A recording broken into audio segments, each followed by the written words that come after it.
Good evening and welcome to Football United TV. This is the Premier League show, and now it's time for that famous intro.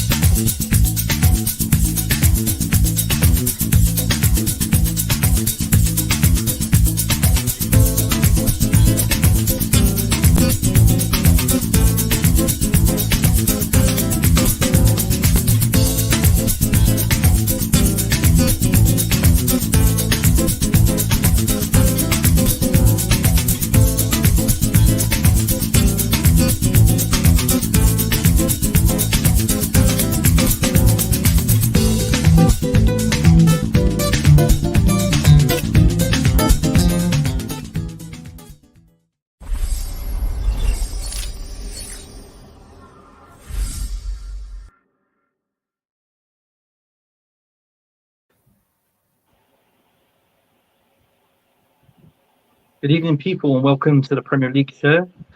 I have two new members on there. First of all, we have Manny. How you doing, Manny? All good, Anthony. Thanks a lot for having me on. It's been quite some time, and good to be back. Oh, that's good. And the next person of this show, Charlie, the Man City fan. How you doing, Charlie? You okay? I'm not bad, mate. You? Yeah, I'm not too bad. I am not too bad at all. Right. Just going to get on with the show. Right. I'm going to bring up now the Arsenal game.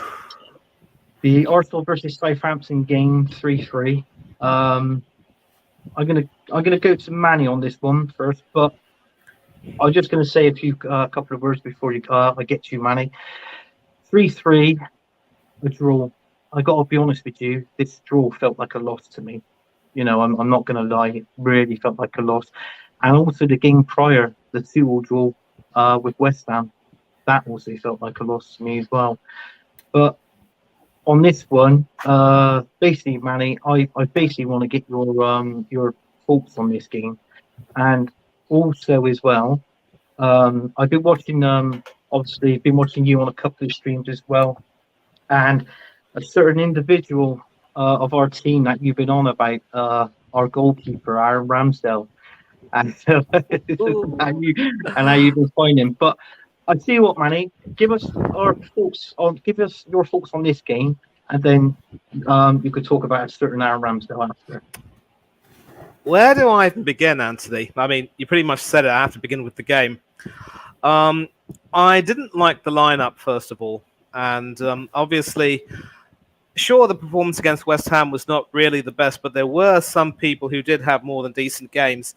In as much as Kieran Tierney was probably ill-suited to playing the inverted left-back role, he actually had a more than decent game, probably our man of the match, in my opinion. Made some very important interventions, did look really good going up the left flank. And, it's just... I don't know if it's necessarily the nature of the beast, of course, being Arteta's system, that he has to have Zinchenko playing in that team as someone who starts in the left-back position and then moves all the way into the midfield, effectively, leaving the left side almost uncovered because Gabriel Magalhaes has to work even harder. And then, of course, starting the match with Vieira, who, as we all know, has proven himself to be very unsuited for, Premiership football. Everything about the selection just smacked of a manager who wasn't willing to think carefully and logically or outside the box. And it just looks a mishmash. And it was almost fitting, really, that we again conceded in the first minute. And I have to ask, what is it about us and South Coast teams? 10 seconds against Bournemouth, barely 30 seconds against Southampton. God help us if Portsmouth ever come back to the Premier League. And it was just horrible to see our midfield and our defence just not really have much of an answer against Carlos Alcaraz and Theo Walcott and company. It was terrific opportunism by Alcaraz for the first goal. And then, of course, playing that wonderful through ball past the defence for our former Gunners hero to slot in the second. It's at 2-0, we were just staring under the cosh. I know we were 2-0 down against Bournemouth, but they scored their second goal on the hour, and they were ahead of us 2-0 within the first 15 minutes of the game. Is this the type of performance you'd expect from a team chasing for the title? Southampton are at the bottom of the league for a reason, and in as much as, of course, they certainly put up a fight the way relegation-threatened teams normally would, you would never really expect that a team like Southampton would have been able to run out winners against us. What angered me as well was the, apart from several players and individual players in that lineup of ours not really standing up to be counted, it was as if for the first 3 quarters of the game, up till something like the 80th minute, we showed no urgency. We didn't even seem to want to try to get a goal back. And it was only when Odegaard scored that we started to wake up from our slumber. And then obviously Saka got the equaliser.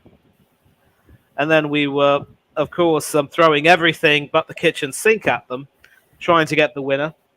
But while we were rewarded for that strategy against Bournemouth, Southampton weren't willing to roll over. The post denied us as well. And in the end, I would say that it definitely felt like a loss. In fact, it's one of those games, Anthony, that would have been better off as a loss than a draw. Because when I see a lot more of these people talking about the fight and the stuff of champions to come back from a dreadful position and salvage a point, this is against a team at the bottom of the division. You can't talk this way. Champions never look to talk this way. And champions certainly never allowed themselves to be 2-0 down to that relegation-threatened team within the first 15 minutes. Our defence looked completely all at sea. And it just goes to show that we have a lot of cracks in our performance. Had we lost, at least that result would have made several fans sit up and take notice as to how poor our team can be, especially without certain important players in our lineup. We can't keep depending on the same first 11 to bail us out every time. So we dodged a bullet, but we deserved a defeat, in my opinion, and we didn't deserve anything more than a point from that. And that's put us at a huge disadvantage because it now means that Manchester City is a must-win. And I'm also going to come to Ramsdale. Many people who know me will know that I have a knack of being able to take a look at certain goalkeepers and the style they play and how, whether or not their style is appealing to me. Emiliano Martinez should never have been sold. And when we got Ramsdale, I wanted to have a full season of him to see how good he was. And I certainly wasn't about to, join in the chorus of hailing him for that save against Leicester City at the King Power Stadium last season. There are so many technical deficiencies to Ramsdale's game, as proven by the West Ham equaliser. His consistency is lacking. He doesn't seem to concentrate well enough. And as many people have noted, he spends too much time mocking opposing fans and trying to play the fool and trying to big himself up as a big character. But some of the mistakes he makes, you have to ask, what sort of work is he doing on the training ground with with his goalkeeping coaches every day? I mean, surely you'd think at his age, it isn't simply enough to make the camera saves. You've got to develop more as an all-round keeper. He spoke about wanting to become a legend. Certainly had David Seaman vibes after the Europa League round of 16 clash. And to me, Anthony, he just seems to be the type of person who, lacks any real focus, really. And if he had any sense, he'd take a leaf out of Emi Martinez's book and focus a lot more on improving his game and making himself better and better and better every single time, cutting out all of the mistakes and highlighting where he has weaknesses and working on them extensively. And people will try to defend him by saying, well, he's young.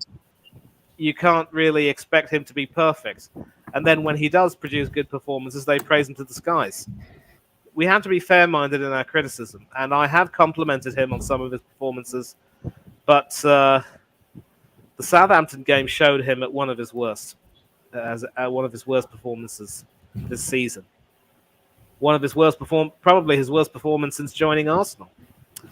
And he really has to pull his socks up and start to improve before he can really expect to be taken seriously and given any form of respect. It's one thing to do well at the beginning of the season, the middle of the season against teams you're expected to beat, particularly, but when it comes to crunch matches, he might have been able to produce some good saves against Liverpool, but the concentration was lacking against West Ham and against Southampton. So he has to pull his socks up. He has to improve. And if he doesn't, it'll be difficult for him. Yeah, I get what you're saying. I mean, don't get me wrong. I sort of will come to his defence a little bit. I know he is young, and he's learning the game as he's going along. Personally, I feel that he should be England's number one over Pickford. That's my own opinion. But it was that stupid mistake that he made in that game against Southampton. And I was watching the hybrid squad earlier this morning, and they had a picture on there, and it was the Ramsdale about to kick the ball. And then it had Partey there, just outside the 18-yard box when Ramsdale was about. And Partey was actually, you see his arm out like that to say, pass the ball over there. He didn't listen to Partey. He kicked the ball out and passed it to the Southampton player, right? I forget his name, Alcaraz or something. Alcaraz, yes. Alcaraz, yeah. And he was the one that scored, obviously, the Southampton goal. But my opinion was, why was it Partey there? Literally outside of the 18-yard box. To me, ain't that the centre-back's position? This is where I was slightly confused when I saw that picture. Obviously, this is my opinion that I'm talking about. But surely that should be your centre-backs there. Because Partey just floated in just in front of the defenders. Am I right by saying this? I mean, or has football changed since? I don't know. You have a point there, but if there's one reason why, I can probably give you that. And that's because with Zinchenko having moved into the midfield already, Magalhaes had to move to left back. So who else could be centre-back apart from Holding? It's as simple as that. And that is one of the biggest problems with the whole inverted system, because it leaves us very, very vulnerable at the back. People talk about it being a high reward, high risk strategy, where the rewards outweigh the risks. But the problem is, at the back end of the season, you can't afford to take such risks. No. And that's one thing that people need to understand. It's one thing to talk about how, you're reaping the rewards of such a risky strategy because the rewards are so great. We're playing some silky, seductive football, which is the envy of every single team in the league. We're scoring many goals and steamrolling teams. But at the business end, when we really need to make sure that we focus, we can't sustain that momentum. And the reason why we can't sustain that momentum is because Arteta doesn't have a plan B. He has to consider, going back to basics for certain players, because those players will serve you well. You can't just keep playing the system especially when certain players have shown that although they fit the system in one way, they can't be fit for purpose in any other way. And that can cause problems. So I hope that answers your question. Partey was at the back because Gabby Magalhaes had moved to the left. So someone had to be defensive cover. At the back. And this is regarding where it's obviously, going back to what you said with Zinchenko. And obviously, do you feel like with the formation, the 4-3-3 we're playing, do you think it may be time to come out of that and go back to maybe like a 4-2-3-1 that we used to play?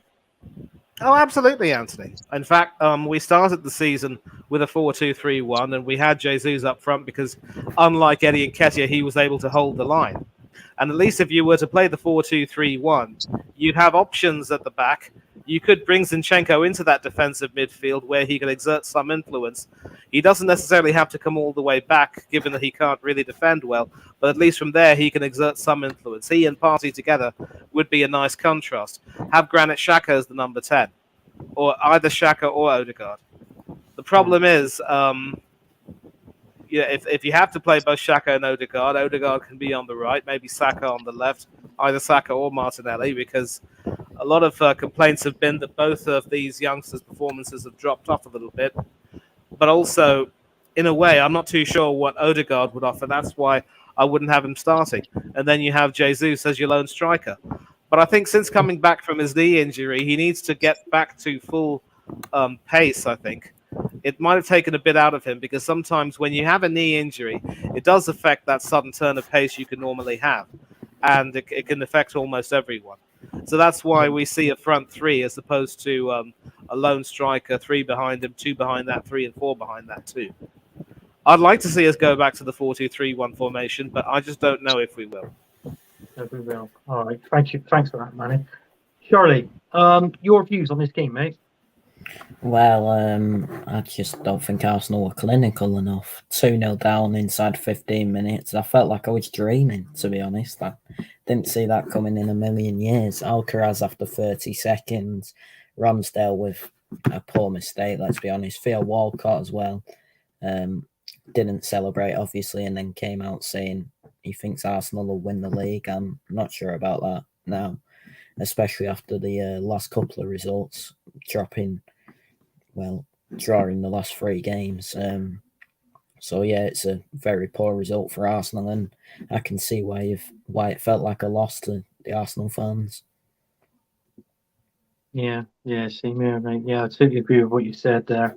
It was just dire and it was just horrible to see, and witness. But I feel now that we've most probably have talked enough about this game because we just want to move on from this day, don't we? Because it's going to bring nothing but depressed. I'm just going to hit some of the comments when we're here. Okay, we got Mr. B in. It says, "Evening, guys. Got show class. So smash it like yes." He was going to come on the show tonight, but obviously he's doing a show at the Man United Agenda, and he's at the same time. Okay, it's Gunner 81. Less Oat Fire has been lit in his team going to war on Wednesday. Yeah, well, we hope so. We hope so on Wednesday. Yeah. And King TV. Big up all. Will Southampton survive the drop, or is it too late? I think, in my opinion, it's too late. I have picked 3 teams personally, of my own opinion, to go down. I've picked Southampton, Nottingham Forest, and I'm weighing between Leeds United or Everton.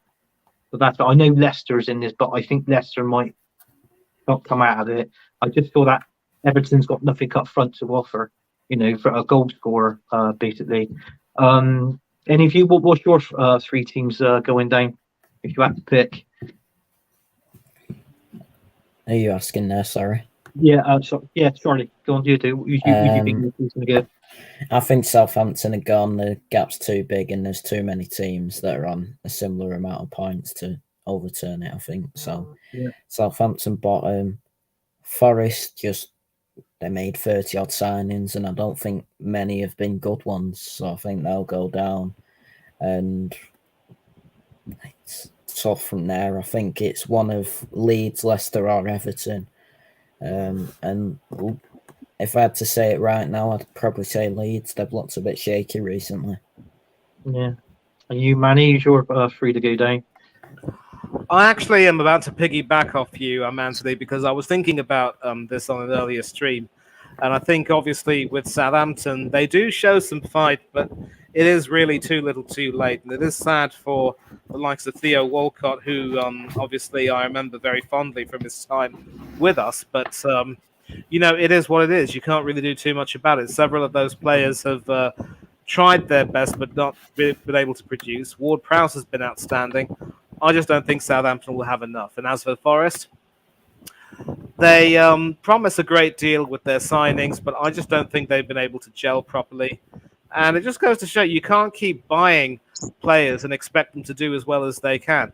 The sad part is I had predicted Forest to comfortably stay up, and then they started well enough and had a poor run of form, then seemed to be recovering and get going on the up, but now they've just started sinking like a stone. And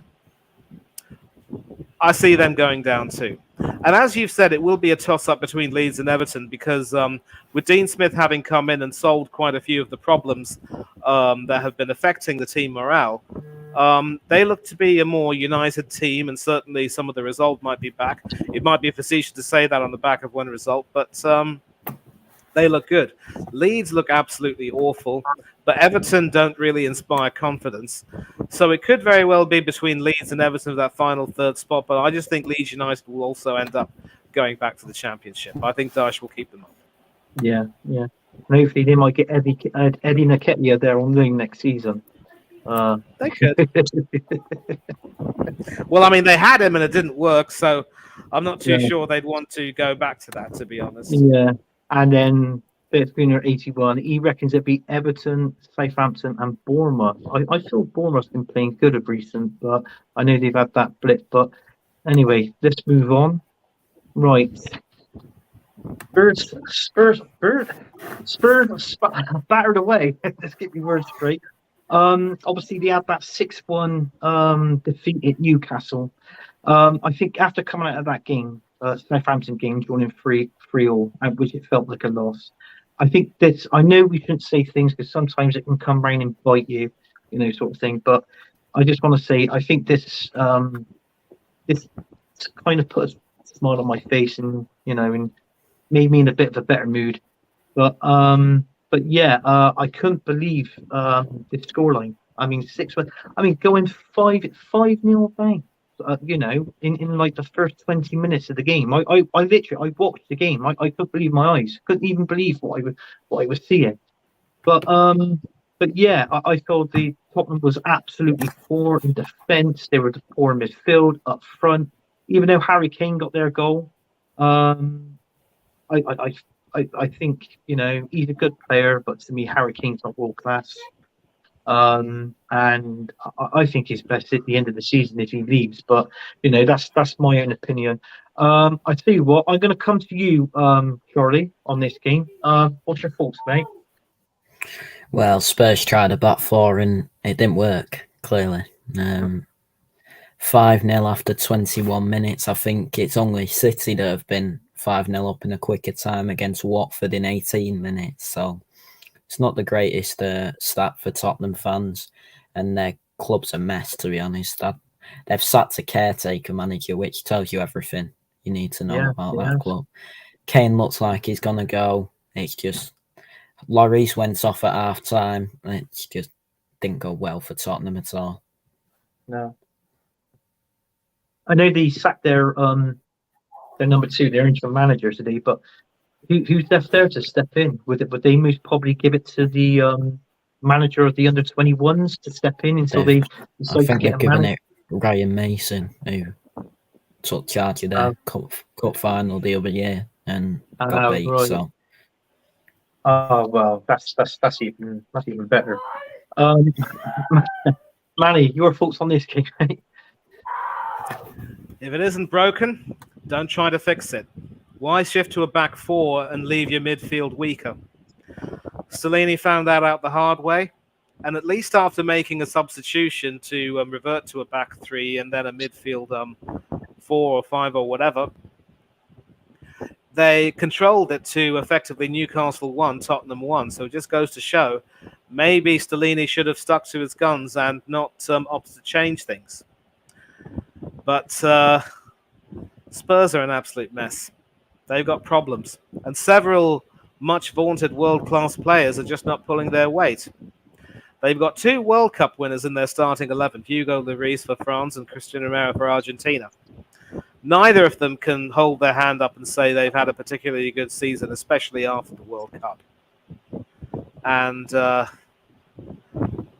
it's going to take a great deal of cosmetic and invasive surgery to get Spurs back to any semblance of health. And despite the fact that I'm an Arsenal fan, I'm not really taking too much joy because, I mean, my brother-in-law is a Spurs supporter, and also it might not be long before something like this happens to us because football has a way of going in circles, you see. Yeah, it's true. That's what I said. because I said before I mentioned what I was saying, it tends to turn around and bite you, doesn't it? Do you know what I'm saying when you say stuff about these teams? But I've always liked the laugh and the banter. Is always there. And I don't mind that. But I feel that they've got there's nothing there. There's problems and it's Spurs at the minute. I feel it's most probably come from the owners. It Levy, the man, the owner, Daniel Levy or whatever his Yeah, name is. yeah, But they've got real big bad problems there at the minute, and they've got to sort it out quick. But then again, if the shoe was on the other foot and it was us, I know for a fact there'd be a few Tottenham fans, laughing and trying to say about us as well. So, it's 51 and 50 the other, if you ask me. But I can't take any fault away from Newcastle. They were absolutely fantastic in this game, and it makes you think now they're that third and fourth spot. Everybody's saying obviously it belongs to Newcastle, it belongs to Manchester United, but I think I feel Newcastle will get it because of the way they're playing, not just because of this game, but I feel that with Manchester United being in the top four, don't get me wrong, they have done well to get in the top four, but is their goal difference so poor for a top four team? But that's my opinion on that. If we go on to the next one, lads, we're going to go on to the West Ham and Bournemouth game here. There was a win for West Ham. Are they safe? I think they might be after this game. But you know what? I feel like with Bournemouth in this game, Bournemouth they've pulled out a few good results out of the bag, obviously when you don't expect it. The other thing as well, West Ham had that good win in the Europa League Conference the other night. And then when you put that from Bournemouth and that together with West Ham, their win, you know what? I had this game down for a draw. If anything, I had it down for a 0-0 draw. I thought it was going to be literally a boring game. Two teams fighting for survival. I thought they were going to cancel each other out, sort of thing. I just thought it was just going to be 0-0. But unfortunately, I was wrong. Fair shout to West Ham for scoring 4 goals in this game, which was, unexpected. I do feel they are safe. They're going to start shaping up from now to the end of the season. Manny, can I get your results? Well, not results. Can I get your thoughts on this game, please? Yeah, obviously this was a result that was disappointing for me because I do quite a bit of work with a Bournemouth fan channel called Up the Cherries in All Departments. Shout out to Craig Beasley and Matt and Sam Harrison, 3 terrific people. Enjoy working with them whenever I can. And we do the cherry picking special together in the middle of the week.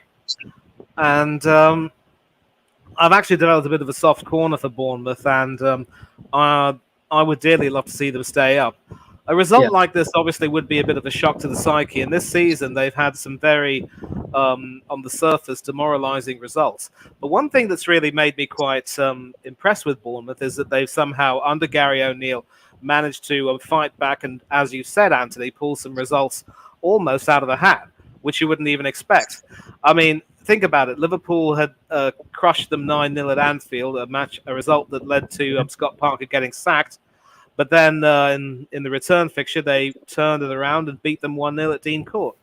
And, of course, the 3-2 win at Spurs was amazing for them personally because they practically dominated that entire game, as a lot of people have observed.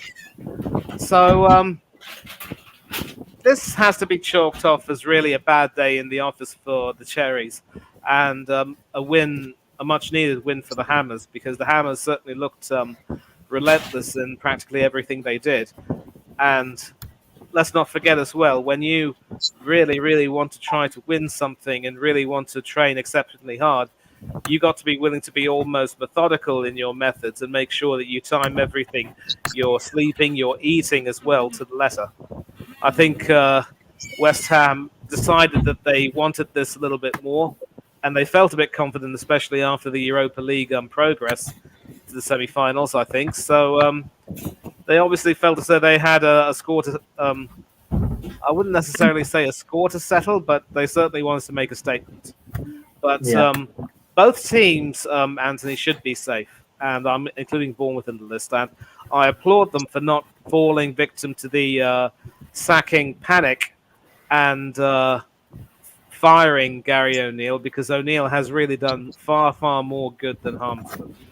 Yeah. Do you think he should be offered the job, Manny? On a full-time basis? I'd like to see him. Well,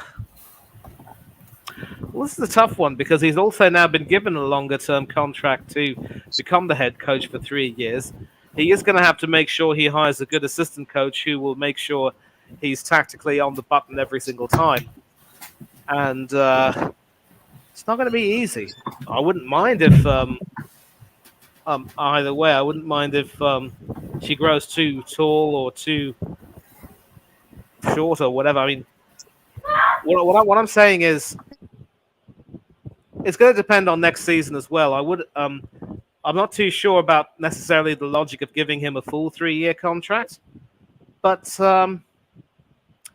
if he does manage to keep them up despite everything that's happened, I say keep rolling with it. But he might have to hire a good assistant coach. Yeah. Yeah, even most probably would. You're absolutely right there. It'd be nice if he can actually do an Eddie Howe and keep him in the league for a while, for as long as they possibly can. And maybe there's talks about a taking over as well, maybe. So I read, but I don't know what truth there is in that. But I feel that they're a good team. They got like the foundation there is just roughly built. It just needs a couple of more to build the foundations and then build on top of that. I think you most probably see a good Bournemouth team within the next coming couple of seasons or so. Charlie, your thoughts on this game, mate? Well, I agree with Manny that I think both teams are safe.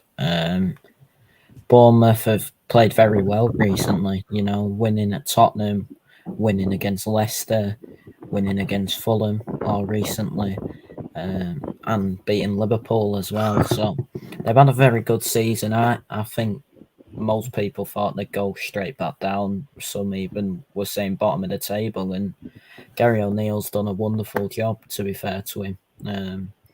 So yeah, I think they're safe, but it was a poor performance and a poor result to reflect that. Yeah. Yes, right. I'm just going to get a couple of comments here, Charlie, because these comments are gradually starting to fly in. It's going to 81. He's actually really turning out to be the great signing and coming alive right at time for Newcastle. He certainly is, and that those I think he got 2 in that game against Tottenham, did he? So that was that was quite good. It's going to 81. Rickardson coming on as a sub. It's 6-1. Yeah, so was it hilarious? Yes, it was. Matt, we got Matt from obviously this channel, Football United TV. Kane to Chelsea with Poch? Question mark. Can you see Harry Kane going to Chelsea? No. No? Can you, Manny? I don't think. Nope. I certainly wouldn't want to see him going to Chelsea with all the turmoil that they have. And this is yet another case of a bird in the hand being worth 2 in the bush. Such a shame that Graham Potter didn't learn that lesson beforehand. Yeah, it's going to 81. He says that's most likely to happen. He just wants to know who is screaming.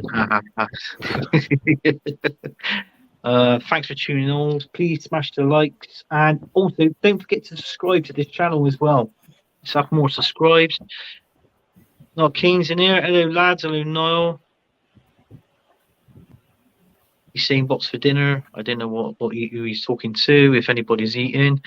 At Noah King, big up, mate, welcome, Spurs finish. And then at Noah King, egg you.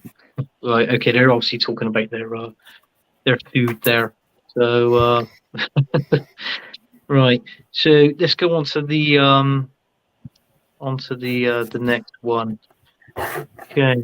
So you've come up to here now. Your player of the weekend and why? I'm going to go first on this one because I went last and somebody picked mine and I was a bit frustrated with that person. That was my brother. I am going to go for Isaac, the Newcastle striker. I thought he played really well in that game, scoring 2 goals against Tottenham. 2 goals in that game. He's a good player, but he's been out through injury and he hasn't really scored many goals. So hopefully he can, redeem himself and start scoring more for Newcastle, because that's what they want, is a striker up front to get them goals. Maybe he can do it for them next season. How many goals he finishes off on this season, he can just work from that. That's not a problem there. But yeah, I'm gonna make sure he's my player of the weekend. Charlie, who's your player of the weekend, mate? I'm going to go with another Newcastle player, Jacob Murphy.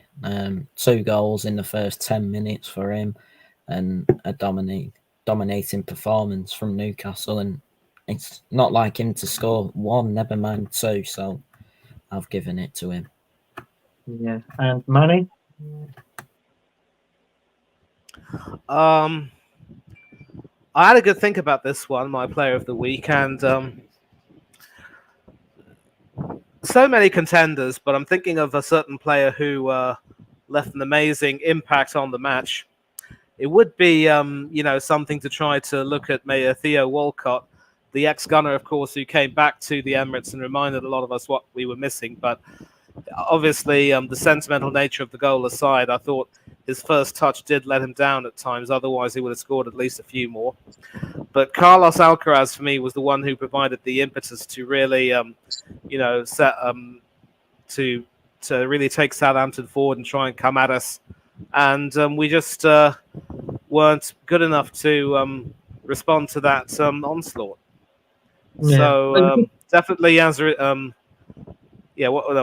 I'm saying is, I definitely have him as my player of the week.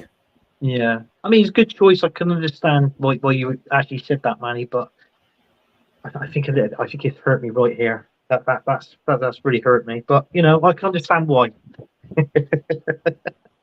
Yeah, I'm glad you do, because it's not so much a means of me, throwing rubbish all over Arsenal, but the performance that our team put out, we have to be fair and take the criticism, but we also have to appreciate just how good Southampton were that day and ask ourselves, why couldn't they have been this good all season? Why do they have to save their best performance for the table-topping Arsenal and spoil our party? Yeah, it is what it is. It is what it is. And speaking of party, he didn't really have his best game. No, he didn't. No, to be honest, I feel he's had his last 3 games he's been poor. I feel like he was poor in the Liverpool game, the West Ham game, and also in this Southampton game as well. But I just hope that he can obviously redeem himself and look back on how he's played and hope to obviously change his ways. But obviously we've got it. I think in that Southampton game, I know he was out, but Granit Xhaka, I thought it proves that we missed him in that game, in my opinion. And because he's come on leaps and bounds. I knew he's a bit hot-headed and he gives stupid decisions away and stupid tackles and God knows what else. But sometimes I feel that you need that in a defensive type of player. If you're going to have anything, that commanding role in front of the defense. But we should see. Right. Now this is the main one. This is the main one that we've come on here to talk about. We've talked about all the other stuff. Now it's Man City versus Arsenal, the game. Now this could be the total decider, as it says there. But basically, I just want to get your 2 views on this game. I tell you what, because Charlie's outnumbered here 2-1, I'm gonna let Charlie go first, and I want to give your views on the game. First of all, what you think's gonna happen during this game, and at the end of it, I'm gonna ask you your score predictions of this game as well. So, Charlie, your thoughts on this game and what you think is going to happen.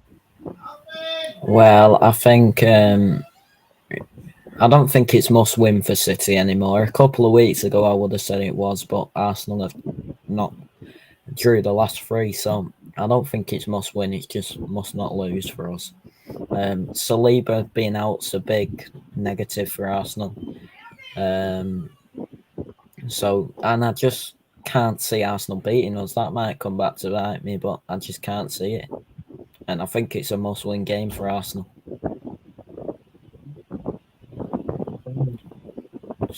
And So who's your biggest score for you, mate? What's your score prediction? I'll go 3-1 City, Haaland double and De Bruyne. Okay, Manny, your thoughts on this game, mate?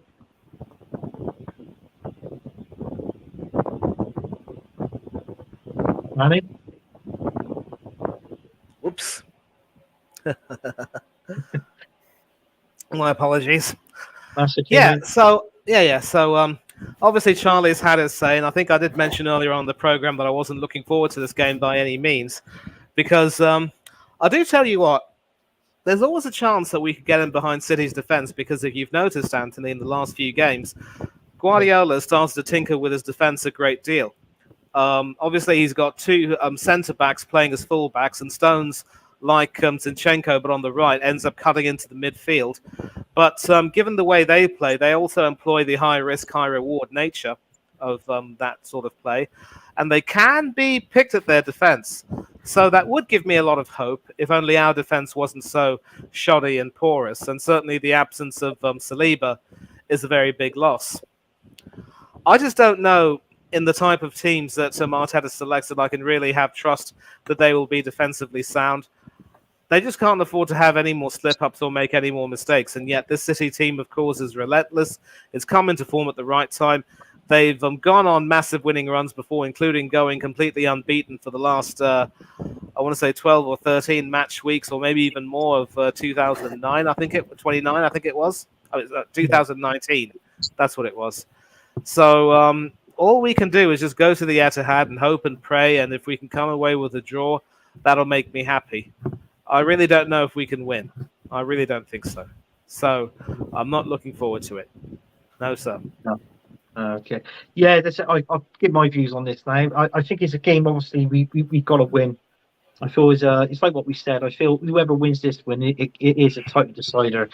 Let's be honest, Man City's got still, when we played this game, Man City's still got 2 games in hand. So, do you know what I'm saying? So if they win their 2 games in hand, that's 6 points. We're 5 points above them now. So if we win, then we'll still be top of the league by 2 points.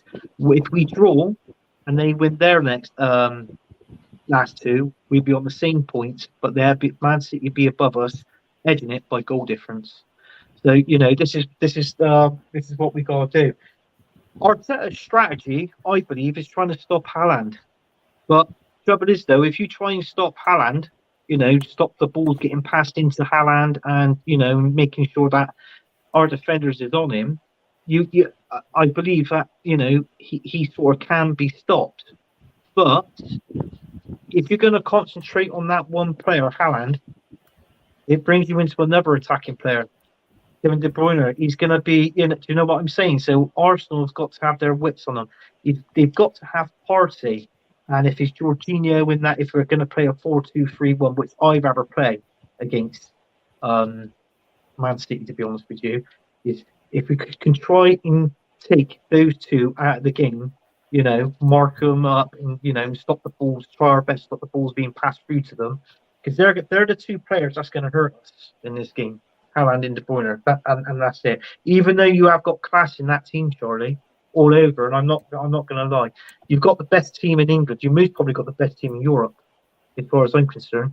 But it makes me think, even though Pep will be sort of gradually challenging through get that Premier League, if you would have asked me about 2 or 3 weeks ago, I most probably would have said, well, Arsenal most probably would win the league, and Pep will most probably want the Champions League for Man City, because the Champions League is the only trophy he hasn't won for Man City. He's won it for the other teams he's managed, but obviously not for Man City.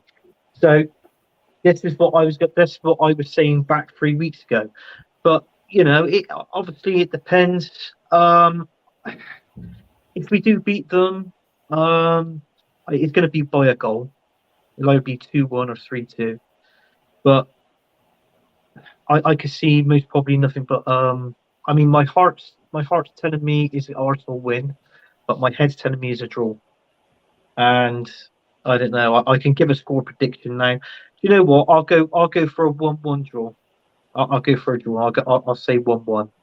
But hopefully it's not. But listen, if it is, it is. But that's the way how football is at the minute, and that's the way I was looking. I mean, it takes one blip for Arsenal to really, balls up this Premier League. To be honest with you, and after that, the Man City. I think Arsenal's got Newcastle next after the Man City game. So that's going to be challenging. Then we've got Chelsea, Newcastle, Chelsea, Brighton, and Wolves. I know Wolves is definitely our last game of the season, but that's very tough. That is good. But then again, I feel Wolves. I feel that they're already safe. They might have nothing to play for. This currently, but I think they can win that. Brighton, I feel that we can probably edge that and beat them. So I feel we could beat Chelsea. I seriously think we could beat Chelsea. So that's 9 points there, and that's not including the Man City and the Newcastle game. So it's going to be really hard. Arteta's going to have to. It's like what Manny said earlier in the stream. He's going to have to do his own work. He's definitely going to have to do his own work on this one. Is there anything else that anybody else wants to say on this game? No, just City are fighting for a treble. Simple as that. Oh, just remember, Charlie, you're on the Man United show. I know it's like your Man United fans don't want you doing that. Oh, I'd love it, especially having United in the FA Cup final. That'd be beautiful. Is there anything else you want to say on this one, Manny?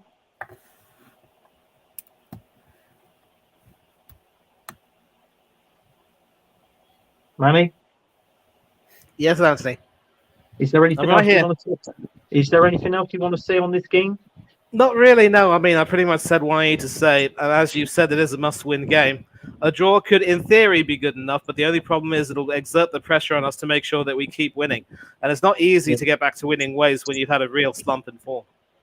No, that's right. No, that's true. Right. I think that is it. I think we've come to the end of the show now, folks. I just want to say thank you for Charlie for coming on, and also thank you to Manny. Manny, you want to try your socials where anybody can find you? Oh, sure, I'd be happy to. You can catch me on Instagram at Manny Thangadurai 1981. That's my full name and my year of birth. Say it like you spell it like you say it. On Twitter, you can catch me on there, Thangadurai 1981. And you can catch me on several channels on YouTube, mainly Arsenal fan channels, but a lot of other football fan channels where I like to come and talk. Big up to you, Anthony. Thank you very much for having me on. Every time I've come over here, it's been quite relaxing. I do apologize for having to switch off the camera a little bit, but had a bit of a rough day. Had a bit of a rough day, really. Been a bit tired, but I'm really glad I was able to come on and say what I wanted to say. And I hope to do this again if my schedule permits me. So thanks to you. Big up to Charlie. And I'm hoping for a good game. I can't be seen or heard publicly wishing your team good luck, but courtesy dictates that I have to observe that protocol. So good luck for Wednesday. Yeah, and I'll also, Manny, I'll do the other show as well, Gunners for More Corners, which I do on Fridays. If you're free, mate, I'll send you a message if you want to pop on. Mate, I'll let you know. Yeah, definitely. That's the same. And Charlie, same again, mate. Where can people find you? Just on YouTube, Dugout Daily is my football channel, Hit the Apex is my F1 channel, and at CFC Hibs on Twitter. Cheers for having me on, mate. That's okay, mate. Are you going to be at the Etihad this Wednesday? No? I'll always be there, every game. Every right. At the Etihad, right. I was going to say, you're going to lose, mate, all right? We're going to destroy you. We're going to be coming at all angles, all right? You know this, all right? So that's that. Well, I just want to say bye from everyone, from us to you, and come on, you Arsenal.